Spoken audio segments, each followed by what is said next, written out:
And welcome back to In Those Shoes, a podcast by LHI.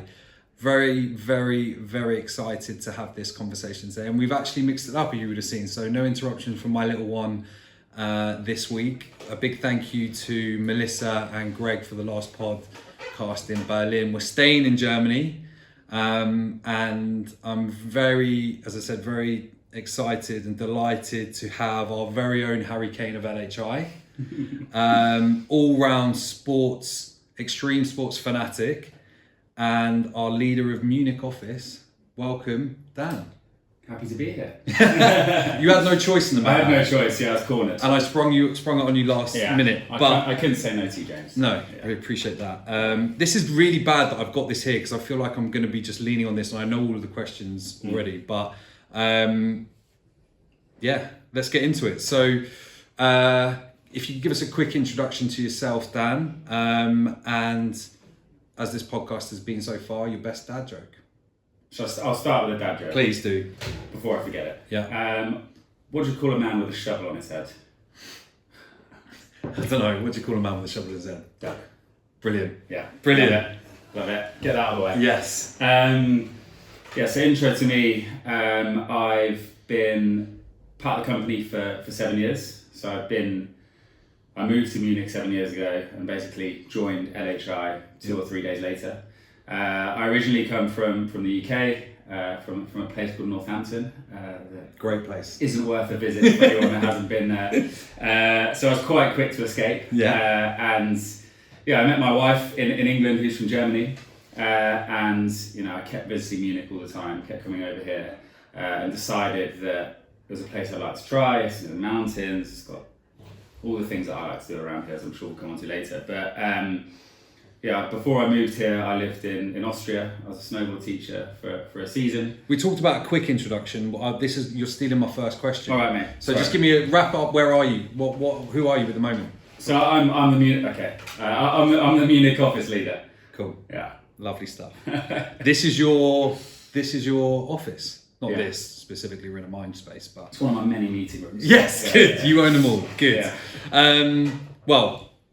Great introduction. And for someone who joined the business 6 years ago, I had the fortunate opportunity to go to one of our many Munich offices where I first met you in a very different office.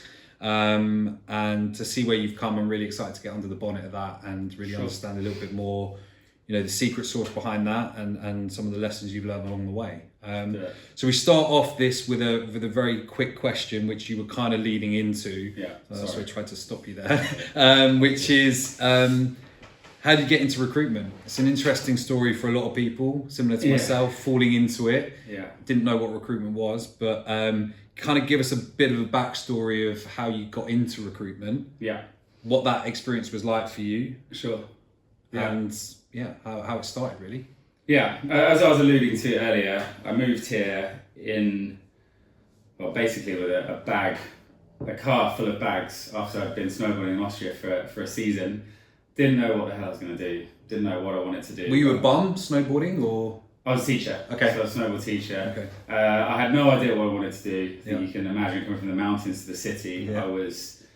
Which we can see from the office, We right? can see from the office, which I like to gloat about and tell people the first thing when they arrive. Get it in now. Get in now, yeah, it's great here. My cousin, who I lived with in London a few years before I moved here, was in recruitment. Spoke to him a lot about it. He loved it.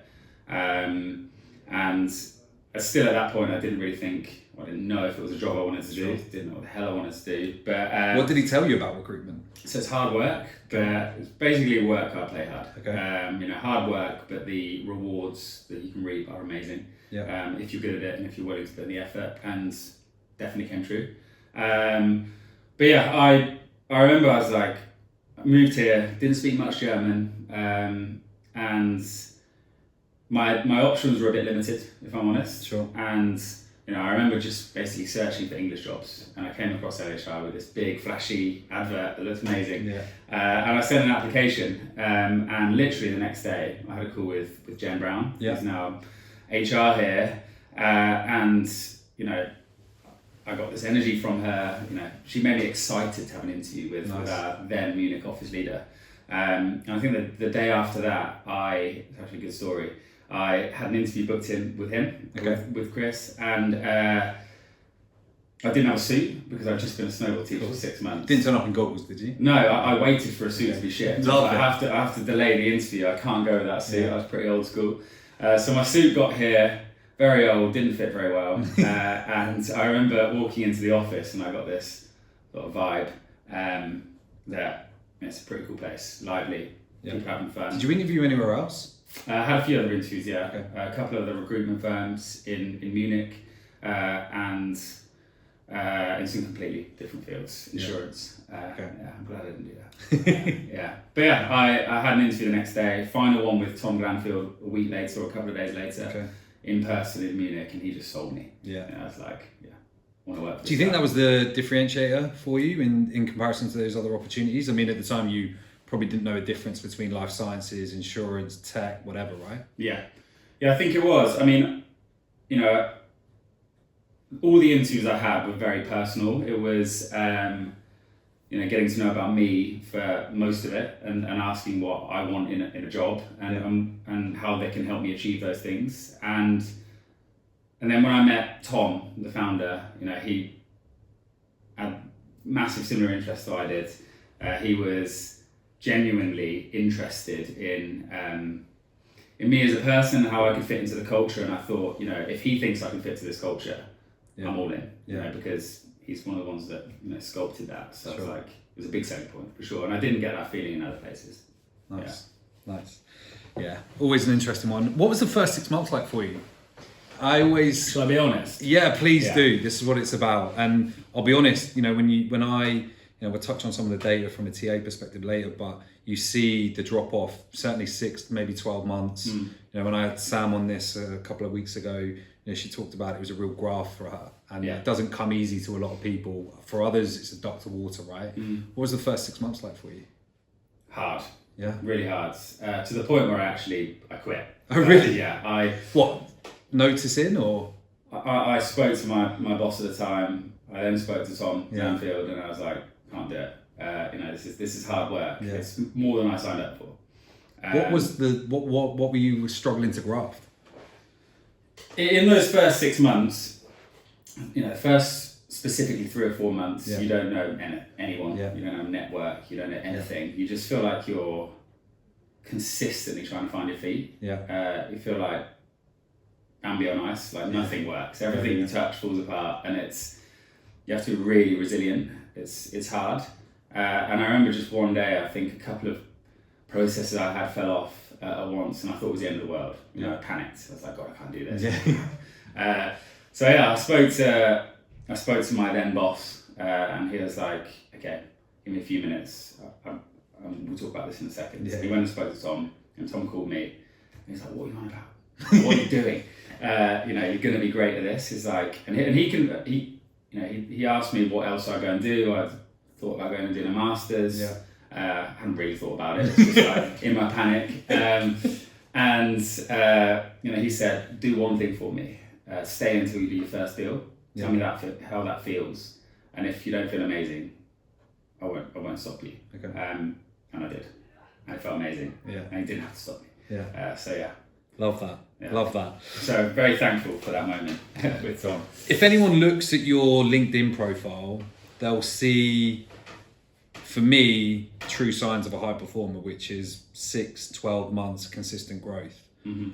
I normally ask the question of when does it click for you, but it's not clear from that trajectory externally when it clicked. I mean, you know, within 20 months, it looks like you're in management, and you know, clearly 7 years in, you're the office leader of leading a team of 12 plus people.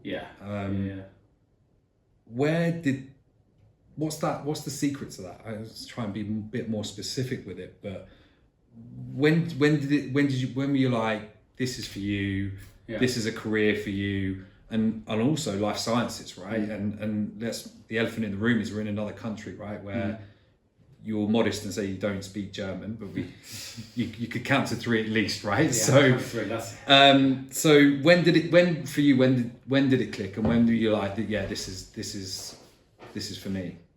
I think there's a couple of elements to that. I think the first point where it really clicked was my first full year. Okay. So I joined halfway through the year. It was up and down. Got a couple of deals over the line, and then the next year, it just started to happen. Yeah. I don't know what it was. I'm sure other people have that kind of snowball moment where things just start to take off, and you don't really know how. And you get confident, you get momentum, and it just keeps going. And then halfway through the year, I was towards the top of the leaderboard in Europe. Okay. And I was like, wow, like that's motivation for me. I was like, I want to be in and among the best. And as a result of that, I was fighting to get on the global incentive to Bahamas at the time, which was a huge push for me I was always close to the top, so it was like a battle, made me work harder, made me work better. And come the end of the year, I got on the incentive, and I think I was second perm in Europe in my first full year. So I was like, I can do this job. I've been mixing with some of the amazing guys that we've had in this company for a long time and competing with them. And as a result of that, because we were a small office, there's only a handful of us then, there was opportunities, and I think the office needed another leader under the office leader, and there was areas for growth. Okay. And that's one of the beauties of being in a smaller office, right? We can take various shapes and grow in many ways. And the opportunity came to me. I was like, I want to do it. Didn't know if I'd be good at it. I'd been a manager in bars and stuff beforehand, so I was like, I've got exposure to it. But it just happened, and within a few months after that, I had a team of 4, and I was like, again, I don't know what the hell I'm doing here, but it just worked. And I wanted to create this environment where people were having fun, and that's what spurred me on, seeing other people having success. And then it just went from there. Where does that motivation come from the in and around top 5, top percentile of individuals? Where are you tapping into for that? And this is probably getting a bit deep for a lighthearted podcast, but where does that come from? Sports. Okay. 100%. Always been massively in sports. Played rugby competitively, played football competitively, hockey, cricket. So team sports, solo sports like snowboarding, where you're always pushing yourself to learn a new trick or do something a bit more extreme.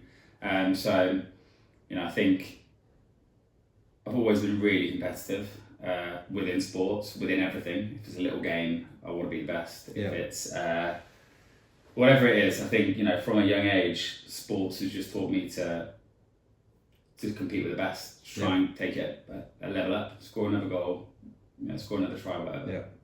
Okay. So you referenced 7 years away from the UK. What's kept you here? What's the secret behind? I mean, you referenced that your partner's from here, or certainly has been here for a while. But what has really kept your feet in Munich, in Germany, and what surprised you about Munich and Germany as a whole? My wife has kept me here, definitely, as you said. But I think massively down to the opportunity. I think this opportunity of growing within this company has kept me here to an essence. But outside of that, I mean, Munich contains everything that I like doing. There's the mountains, as I said, there's the lakes, there's water sports, there's extreme sports, there's great weather, there's beer gardens. As we can see from your beautiful town. Yeah, that's just Munich. From yesterday. But it's just a good place to be. I think I always say that Munich probably isn't the best city at one specific thing. I think there's other cities with beaches or whatever, or better weather.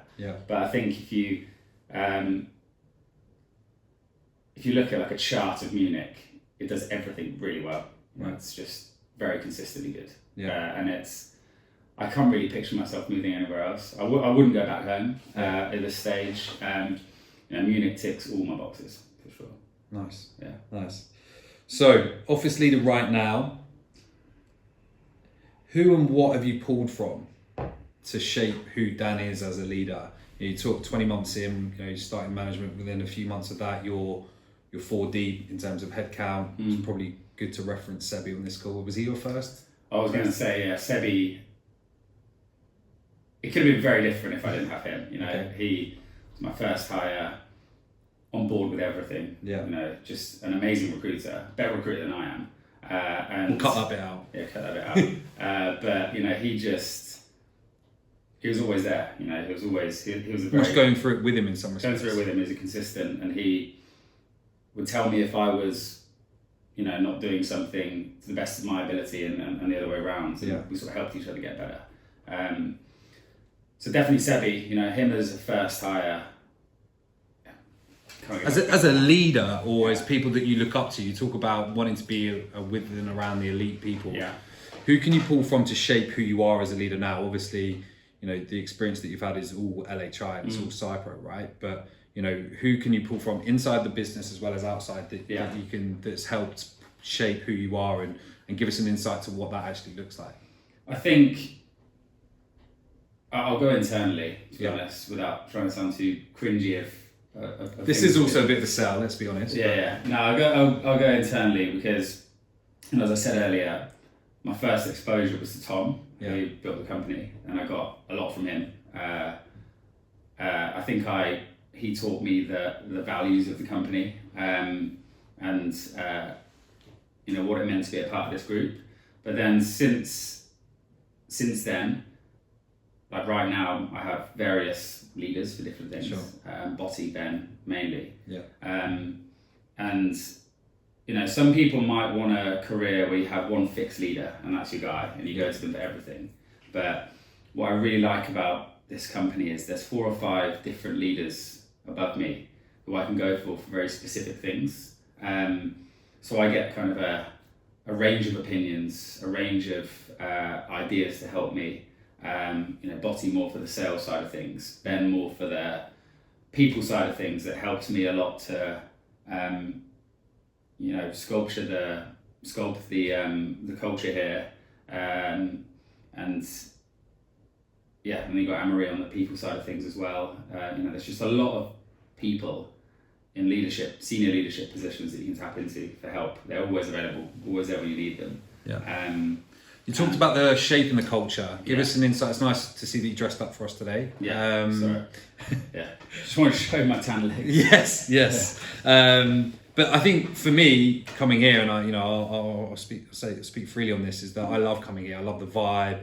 You know, it suits me to a T. But you know, you epitomise what we're about in Munich. You know, so give us an insight to what that culture looks like in your Munich office, and you know, what do you want to be known for as a business, both internally but also externally? Yeah, I mean, I think I've been a part of various waves of Munich. You know, we've had different times as they are now. You know, it's not all been rosy.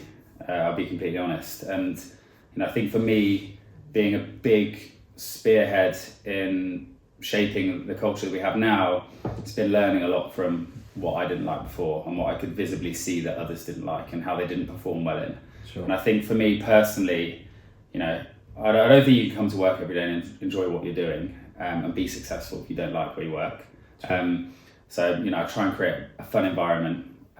It's a pretty silly environment at times. We don't take ourselves too seriously. You know, we're out for drinks very often. We're out for dinner often. We have lunches together. We do stuff together on the weekend. I've been on holiday with some of the guys here. Yeah. You know, it's just like people feel very comfortable with each other. And that breeds this sort of essence of no one ever asks a silly question. You know, nobody's scared to put their hand up. It's a safe space. I felt that for sure. And I'm proud of that, to be honest. I think it's awesome. So it should be. You know, all of these guys that we've hired, whether they're bought into that from the beginning or become a part of it, you know, they all have the same. I could see the same sort of proudness, if that's a word, of their pride of where they work, and that's what we try to achieve. Yeah, I totally agree, and it's a fascinating insight for sure. And I think it's almost difficult, and we'll touch on it later in terms of Stardust. But fascinating. You started to lean into that a little bit about where, you know, what you've seen, how you do things differently. We've got a philosophy here called the younger you, right? What does that mean to you? Yeah, I talk about it a lot for sure. And But what does that mean to you, the younger you? We described it on the podcast again. I reference it a lot, but the Converse shoe, is iconic now. I think in the business. What does it mean to you? It's taken on a few meanings for me over the past couple of years. When I started out in management, younger you to me was that I would always. Well, I think the concept is you always leave your desk in a better place than it was given to you. But to begin with, for me, it was essentially making it so comfortable for people that join my team. I was almost doing their job for them, right. which I've learned isn't what it's supposed to be. And as I've grown into my role and as I've grown as a person, I've realised that younger you now means to me to give them the tools to be able to do the job better than I could do it. Not handing it to them, sure. So being able to develop, having more skill sets given to them, developed with them as quickly as possible that we just didn't have before. And I think it's complemented by, Patricia, who's here in L&D that we have on the ground here in Munich now. The various leaders we have across the office. It's basically just whenever anyone comes into this office at whatever level, they have everything they need. They have all the resources, all the tools, all the training, so that they can, quicker than I did, quicker than Sebi did, as we spoke about earlier, be as comfortable, as high performing, and as successful here as possible. Sure. Yeah. So if the younger you is about where you've come from, yeah. the future you is about where you want to go. Yeah. I want to ask you a question around what does that look like for you, but the general concept of that for people in your office or potentially people that are joining your office, what does that look like for them, the future you, and what does it mean to you? Could you ask that again? I started saying it and then I started rambling a little bit. Yeah. So what does the future you mean to you? Yeah. And what does it look like for people in the Munich office? I mean, future you as a concept means to me that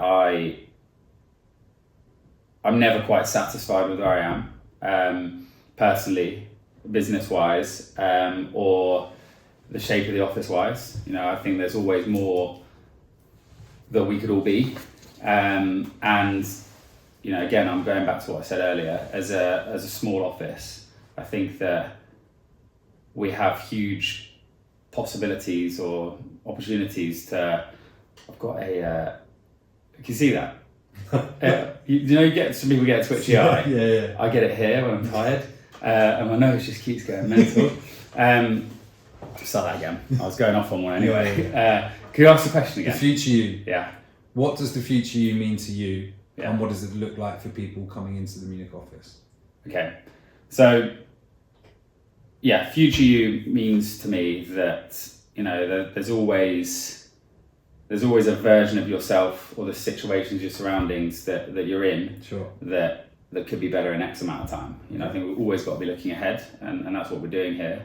And I think that for those in our office, being in one of the smaller offices within the business, there's ridiculous amounts of opportunities for people to grow into leadership positions, to take on a role like Sebi just has in a commercial position where he's dealing with our clients. It's something completely new to him that he didn't know he was going to do 12 months ago, but that was his future. It's always developing and changing, and I think that for us as an office, we're just at the start of that right now.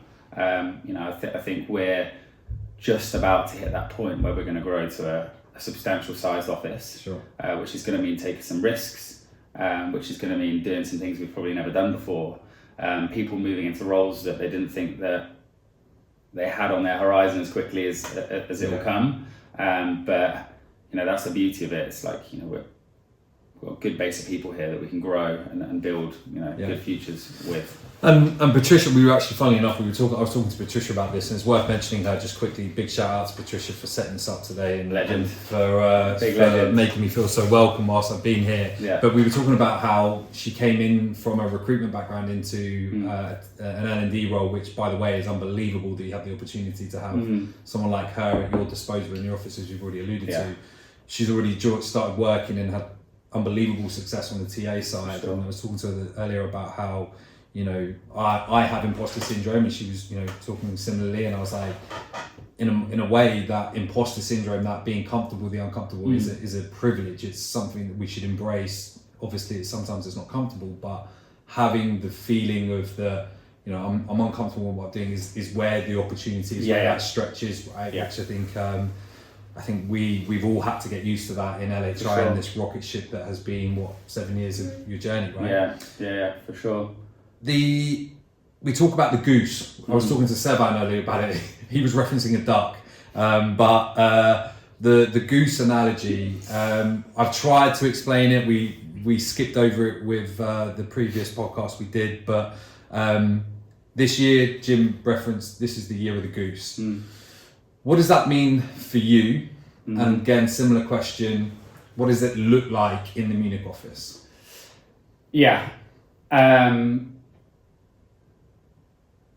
The goose, the concept of the goose kind of means to me that, it's funny because it was when I first had my team, I remember the thing that I wanted to be known for was working in a team or an office where you never felt alone. And I think the concept of the goose is that, they fly in formation, they have their dedicated roles, they look after each other. They are formidable because they do it together. Probably wouldn't be so much so if it was just one on its own. And I think that's where, in a job like this, it can feel very individual sometimes because you're on your desk. You're responsible for your clients. You're working your vertical. You work in your market. You're intrinsically competing with yourself and others to be better. And you're the only one at times that can do that. You're responsible for it. But I think the environment that you work in, whether that's cross-selling for a teammate, whether that's helping them introduce them to a candidate, whether that's providing them information on a market or whatnot, or even just making them feel comfortable, joining a business and playing their part in the younger you. I think that no matter how individual this role can be, sometimes there's always an element of most of it is down to the environment we work in and how much you look after each other, and that's what we're trying to build here in Munich for sure. Sure. Yeah. Nice. I like that. I hope Jim didn't think I botched that. We'll see. I'm sure. If he did, go out. Yeah. Speaking of Jim, he also references the Stardust, right? In the US last week alone, the business was recognised as being 41st best US or global recruitment. I want to start that again. We spoke about Jim. He references Stardust. Last week we got recognised in the US as the 41st global great place to work, which is a fantastic accolade. And he talks about the Stardust, and I see all too often in recruitment, when you're doing LinkedIn searches, firstly, 9 times out of 10, culture is the most important thing to people when they join a new business. Yeah. But also you see the tenure of when you're looking on LinkedIn searches, year, 2 years, there's a huge drop off, right? And they're either moving to another business, and for the most part, it's because of that culture.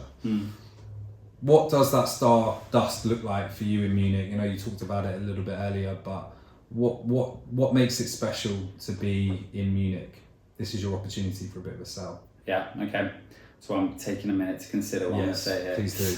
No, I think that I've alluded to it a little bit before, but we're quite lucky in the way that, as I said, it's a smaller part of the business. We're a smaller office, we're a growing office, which means we're flexible, which means that we can implement things quicker than maybe elsewhere. Things can happen, change on a daily basis, and I think the excitement piece, we haven't really referenced the fact that Munich is purely life sciences. Yeah. When I was hearing today, this week alone, it's people are putting deals, interviews, 35% put in terms. Your team's clearly SMEs, right? Yeah. That must be an opportunity for recruiters to come and join a strong, knowledgeable team, right? Yeah. People know their stuff, and the life science industry I had this conversation with Patricia earlier. I mean, again, I didn't know what I was getting into with recruitment. I didn't know anything about life sciences. Sure. But looking back now, I feel very lucky to have only worked within this space, and it's all we've done here because it's fulfilling. We're working with professional scientists that change lives. They are in research and development of the latest therapies to various types of illnesses, diseases, or whatever. And we play a small part in finding these amazing people and placing in these amazing companies and playing our little part in making the world a healthier place. I think it's extremely fulfilling. Obviously, recruitment is a sales job and it's about deals. But in this space, you get the kind of double header.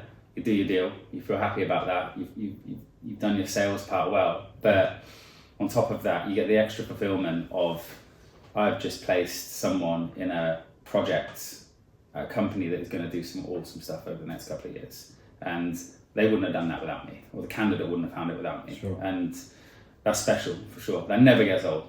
No. And for a lot of the people in our office, that is their number one motivation, which is cool.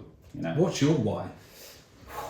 I'm sure it's changed over the years, right? I mean, you've probably bought a couple of snowboards in your time, a couple of nice pairs of trail shoes. Yeah. Bigger picture now, I think, if I'm right in saying, now but you're in property in Munich. Yeah. What's your why now? Why are you doing what you're doing? Until I've just bought in Munich, it was that. Always has been that. Pretty simple. But congrats, by the way. Cheers. Yeah, cheers. And it's changed since then. I think that there's always the reward that this job gives you financially if you do well. You can go on amazing holidays, buy your first house. You'll become a lot more flexible in life, and that's still there.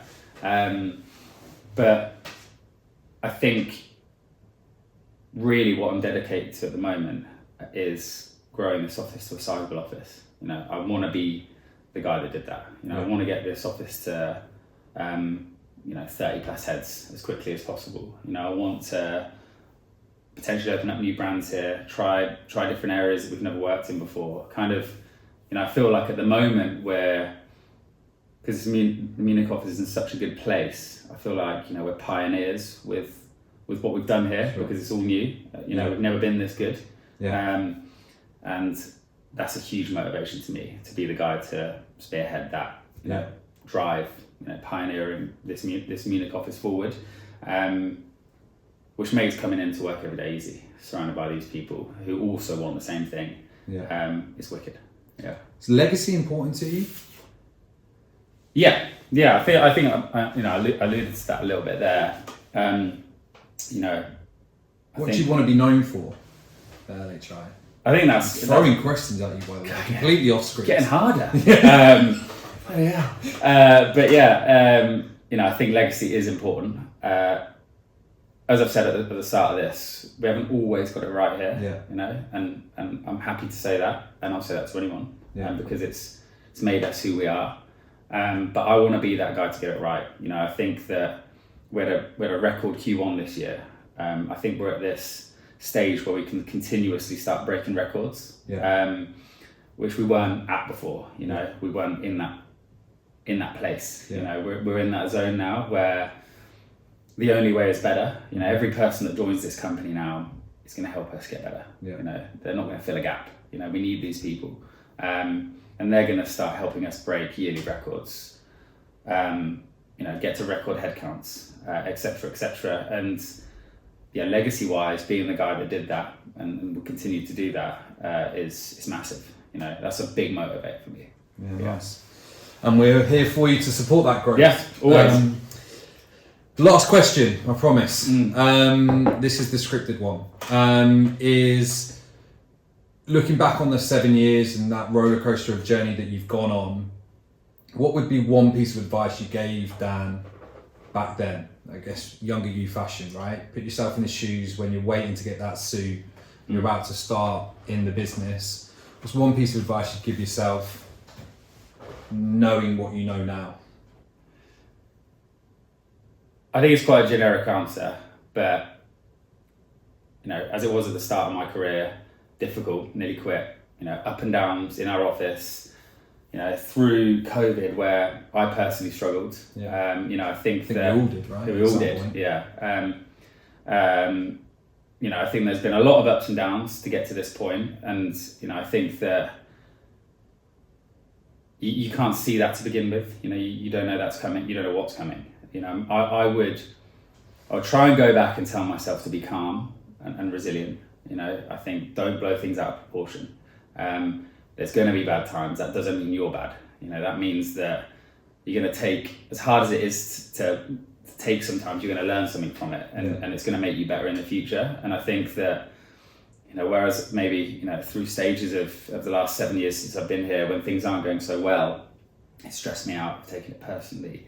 I felt I'm not good enough. I think it's, looking back now, I'm glad those things happened because they've shaped who I am and this office is. And I think that you just got to eat those chances. You got to learn from those downs. Yeah. Lovely stuff. And good opportunity to end it. And I firstly wanted to thank you, really appreciate it.